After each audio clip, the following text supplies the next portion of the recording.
Bonjour et bienvenue à notre diffusion en direct. C'est un plaisir de vous accueillir pour notre capsule du mercredi soir de l'Assemblée du Plein Évangile. Durant le mois d'avril, on touche le sujet « La parole de Dieu nous transforme ». Et c'est vraiment un sujet important. Et on devrait se poser la question, pourquoi Dieu veut que nous soyons transformés? On en discutera tout à l'heure dans le Zoom. Pourquoi Dieu voudrait qu'on soit transformé? Pourquoi c'est si important pour lui? Mais avant, on va regarder un sujet qui est vraiment important, qui est « La parole de Dieu nous transforme ». Et c'est le sujet du mois d'avril. Et on va tout de suite passer à notre première histoire. Parce que ce soir, on va regarder des témoignages. J'aimerais regarder 4 témoignages de gens qui ont été touchés par le ministère de Jésus. Et on va se poser la question pourquoi eux et pas les autres autour d'eux. Alors qu'ils étaient en compétition avec énormément d'autres gens. Commençons. Commençons avec Bartimée. Bartimée, la parole de Dieu nous dit dans Luc chapitre 18, verset 35, « Comme Jésus était près de Jéricho, un aveugle était assis au bord du chemin et mendiait. » Voici la situation sociale de Bartimée. Aveugle, mendiant, délaissé sur le bord de la route. Il entendit la foule passer et demandait ce qui se passait. On lui dit, « C'est Jésus de Nazareth qui passe. » Alors il cria, « Jésus, fils de David, aie pitié de moi. » Jésus s'arrêta et ordonna qu'on le lui amène. Quand l'aveugle fut près de lui, Jésus lui demanda, « Que veux-tu que je fasse pour toi? » Et il répondit, « Seigneur, fais que je voie de nouveau. » Et Jésus lui dit, « Eh bien, vois à nouveau, ta foi t'a sauvé. Ta foi t'a guéri, ta foi t'a restauré. » Aussitôt, il retrouva la vue et il suivait Jésus. Dans Marc chapitre 10, verset 6, ça dit, « Jésus sortit de la ville avec ses disciples et une assez grande foule. » Donc, on voit que Bartimée avait beaucoup de compétition. Une foule qui suit Jésus, les disciples qui sont avec lui, lui qui est un délaissé de la société, qui est sur le bord de la route. Jésus est déjà passé quand il l'appelle. Alors que Jésus avait la foule autour de lui, qu'il aurait pu faire du bien à plein d'autres gens, pourquoi Jésus s'est arrêté pour Bartimée? Premièrement, Bartimée a crié « Jésus, fils de David ». Autrement dit, Bartimée a dit, il a utilisé le titre qui était donné au Messie, le Sauveur attendu par les Juifs. Donc, lorsque Bartimée crie « Jésus, fils de David », Jésus, t'es le Messie, alors aie pitié de moi. Et on voit que Bartimée a crié, on voit que Bartimée a exercé sa foi. Alors, premièrement, il crie « Fils de David », ensuite, il fait ce qui est en son pouvoir. Il n'y a pas d'argent, il n'y a pas de rang dans la société pour être écouté. Qu'est-ce qui est en son pouvoir? Il crie à tue-tête. Il exerce sa foi. On le reprend. On lui demande de se taire. Peut-être qu'on le menace. Il crie encore plus fort. Et Jésus l'entend, malgré la foule, et dit « Faites-le venir ». Et un autre point qu'on voit, malgré que Bartimée n'avait rien pour être respecté, Jésus lui demande « Qu'est-ce que tu veux? » Il lui donne l'occasion d'exercer sa foi et Bartimée sait très bien ce que je veux. Je veux retrouver la vue. Avez-vous remarqué ce que Jésus a fait? Jésus n'a pas fait avec sa salive de la boue, il n'a rien appliqué sur ses yeux, il n'a pas imposé les mains. Il a dit, retrouve la vue, qu'il te soit fait selon ta foi. On voit donc que Jésus souligne la foi de Bartimée. Donc, Bartimée a exercé sa foi. Il a mis tout ce qui était en son pouvoir pour une rencontre avec Jésus, et c'est pour lui que Jésus s'est arrêté. Ce soir-là, la foule a raconté l'histoire de Bartimée, mais ce soir-là, Bartimée a pu dire « J'ai rencontré Jésus, personnellement. » On continue. Une autre histoire intéressante, c'est celle de Zachée. On est toujours avec la même foule, dans la même ville, tout de suite après Bartimée, qui suit Jésus et qui est transformé, qui loue Dieu, alors qu'auparavant, peut-être qu'il se plaignait de sa vie. Maintenant, on rencontre un autre extrême. Bartimée le délaissé, et là, on retrouve l'homme le plus riche en ville. Zachée. Dans Luc chapitre 19. Il y avait là un homme appelé Zachée, c'était le chef des collecteurs d'impôts, et il était riche. Il cherchait à voir qui était Jésus. Mais comme il était de petite taille, il n'y arrivait pas à cause de la foule. Il courut alors en avant, grimpa dans un arbre, un sycomore, pour voir Jésus qui devait passer par là. Il s'est dit, OK, la foule ne veut pas me laisser passer, et avec raison. Et lorsque Jésus arrive au pied du sycomore, Jésus lui dit, « Dépêche-toi de descendre, Zachée, car il faut que je demeure chez toi aujourd'hui. » Ça crée une explosion de colère, de mécontentement, de murmures. Il va manger chez un homme pécheur. Et un peu plus tard, on voit dans la rencontre que Jésus a avec Zachée. Peut-être que Bartimée était à côté et suivait aussi Jésus.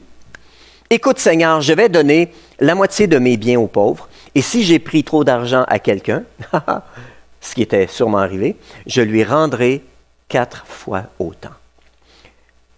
Et Jésus dit à son propos, aujourd'hui le salut est entré dans cette maison parce que lui aussi est un descendant d'Abraham. On a la même foule, on a les mêmes disciples, et là, le plus grand escroc en ville, je dirais le traître, vient et puis il s'impose dans le sens que c'est chez lui que Jésus vient. Pourquoi? Qu'est-ce qui s'est passé? On voit ici que Zachée a de l'argent, mais malheureusement, il est le plus grand escroc en ville. Il est le traître, il est le ministre des taxes de Rome, donc il travaille pour l'ennemi. Donc il est jugé, il est pas bien vu. Mais sa soif de connaître Jésus est plus grande que sa fierté, que son orgueil, que la valeur de son argent. Il s'est humilié en grimpant dans un arbre. Il a fait ce qui était en son pouvoir. Lui, il a grimpé dans un arbre. Il a eu une rencontre avec Jésus. Wow, ça c'est vraiment intéressant. On continue avec une autre histoire. L'histoire de la femme atteinte d'une perte de sang. Cette femme-là était une distraction. Dans l'histoire, c'est un peu raconté comme ça. Elle était un empêchement à Jairus de recevoir Jésus plus rapidement chez lui pour guérir sa fille. Et ce texte-là, on le retrouve dans Marc, chapitre 5, verset 24. Une grande foule le suivait. Encore une foule. Et le pressait de tous côtés. Là, c'était vraiment serré. Or, il y avait une femme atteinte d'hémorragie depuis 12 ans. Jésus est en mission. Il accompagne Jairus parce qu'il dit « Je vais y aller ». Et il essaie de se faufiler dans la foule pour se rendre chez Jairus. Or, il y avait une femme qui l'a retardé, si je peux dire. Et voici comment on raconte l'histoire. Elle entendit parler de Jésus, vint dans la foule par derrière et toucha son vêtement, car elle se disait « Même si je ne touche que ses vêtements, je serai guérie. » À l'instant même, son hémorragie s'arrêta. Elle sentit dans son corps qu'elle était guérie. Wow! Restaurée, guérie. Elle devait se sentir bien. Mais malheureusement, ça s'est compliqué. La femme effrayée et tremblante parce que Jésus a dit « Qui m'a touché? » Et là, même les disciples disent « Jésus, la foule te touche partout. Tu dis qui m'a touché? » Les disciples sont en train de dire « Jésus, on ne comprend pas ce que tu es en train de dire. » La femme effrayée et tremblante, sachant ce qui lui était arrivé, vint se jeter aux pieds de Jésus et dit toute la vérité. Ça, j'aime ça. Elle dit toute la vérité. « Je suis coupable, je suis coupable. Je suis coupable d'avoir été guérie. » Elle croit qu'elle a fait une mauvaise chose. Elle croit qu'elle a fait une bêtise. Alors il lui dit, « Ma fille, ta foi t'a sauvée. Pars dans la paix et sois guérie de ton mal. » Wow! Jésus a une foule qui le presse de tous côtés, mais Jésus s'arrête pour une femme qu'il ne connaît pas, qu'il n'a pas vue, mais qui sait réaliser. Jésus vient de réaliser lorsqu'il a senti, parce que la Bible dit, il a senti une force sortir de lui. Jésus vient de réaliser quelque chose. Il y a quelqu'un dans la foule qui sait qui je suis. Il y a quelqu'un dans la foule qui sait que cette personne-là n'a pas à me demander quelque chose pour que je lui accorde. Il y a quelqu'un qui sait dans la foule qui je suis, qu'est-ce que je porte, la puissance du Saint-Esprit, la présence de Dieu, et elle est allée puiser. Je veux rencontrer cette femme-là. Il voulait lui parler. Pourquoi il s'est arrêté pour elle? À cause de toutes ces choses-là. Malgré le risque, elle était impure, donc elle aurait pu être frappée, maltraitée, tirée même par les cheveux et sortie de la foule, jetée à côté parce qu'elle avait commis quelque chose de grave. Elle était impure, elle était dans une foule. Mais ce qui est intéressant, c'est que Marc dit au chapitre 5, verset 27, elle entendit parler de Jésus. Elle entend parler de Jésus, elle n'a plus d'argent, elle est toujours dans sa souffrance, elle a tout dépensé. Donc, elle vit probablement dans une situation précaire, mais Elle se dit, si seulement je touche ses vêtements, je vais être guérie. Elle avait tout dépensé, mais elle a fait ce qui était en son pouvoir. Prendre le risque d'entrer dans une foule alors que je n'y ai pas le droit. De me faufiler jusqu'à Jésus pour le toucher alors que la foule le pressait. La foule la pressait, elle aussi, elle a dû se faufiler pour toucher Jésus. C'est elle, ce soir-là, qui a pu dire, j'ai une rencontre avec Jésus. Les autres ont raconté les miracles qu'ils ont vus. Elle a pu parler de ce qu'elle a vécu. Transformation dans sa vie complète. On termine avec une dernière histoire, celle de la femme cananéenne ou la femme syro-phénicienne. Jésus, donc, est dans le territoire de Tyr et Sidon, donc à la limite à l'extérieur presque d'Israël, et il rencontre une femme. Et cette femme-là, qu'on appelle quelquefois la femme cananéenne, cette femme-là n'est pas une juive. La Bible dit. Elle n'est pas une juive. Donc, elle vient et elle aperçoit Jésus et écrit « Seigneur, fils de David, prends pitié de moi. Ma fille est cruellement possédée par un démon. » Ensuite, elle vint se prosterner devant lui. Et vous savez quoi? Dans un autre évangile, les disciples disent « Jésus, renvoie-la. » Elle n'arrête pas de crier derrière nous, de nous suivre. Donc, Jésus est en train de probablement marcher, aller dans un endroit. Cette femme-là l'aperçoit, elle lui crie et elle s'en vient et elle le suit. Et là, Jésus ne fait rien. Ça dit que Jésus n'a pas de réaction. Cette femme-là vient et elle se jette à ses pieds devant lui. Elle se prosterne devant lui et dit « Seigneur, secours-moi. »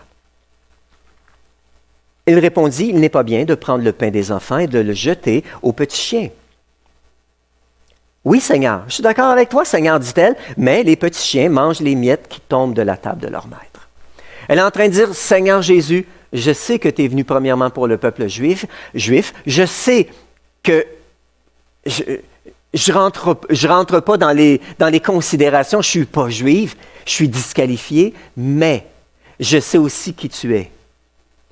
Et ce que tu es, c'est encore plus grand que juste pour les Juifs.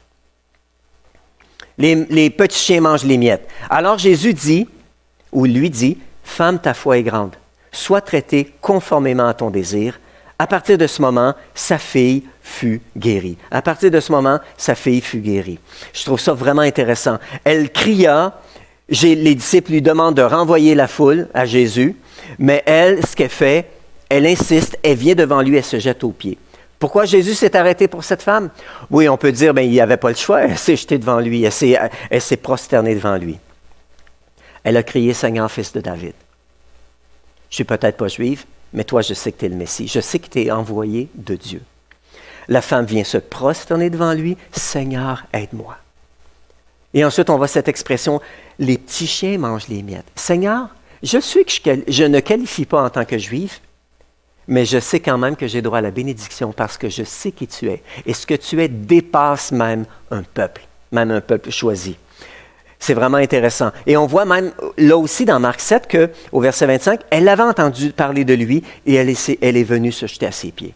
Donc cette femme-là, elle insiste. Elle se jette devant lui. Il ne peut pas passer. D'où lui vient cette audace?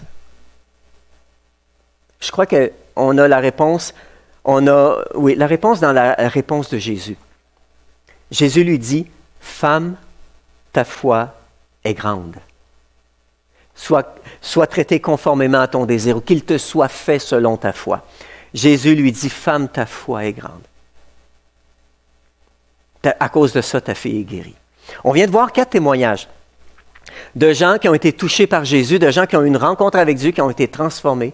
Pourquoi eux et pas d'autres? J'aimerais vous poser quelques questions et on va en débattre dans le Zoom tout à l'heure. Qu'est-ce qu'ils avaient en commun? Réfléchissez-y, qu'est-ce qu'ils avaient en commun? Qu'est-ce que Jésus a vu ou qu'est-ce que Jésus a perçu pour s'arrêter pour eux? Et qu'est-ce qu'ils avaient de plus que les autres pour être bénis de la part de Jésus? Et qu'est-ce qu'ils ont à nous apprendre à nous aujourd'hui en 2021? Avril 2021. Qu'est-ce qu'ils ont à nous apprendre?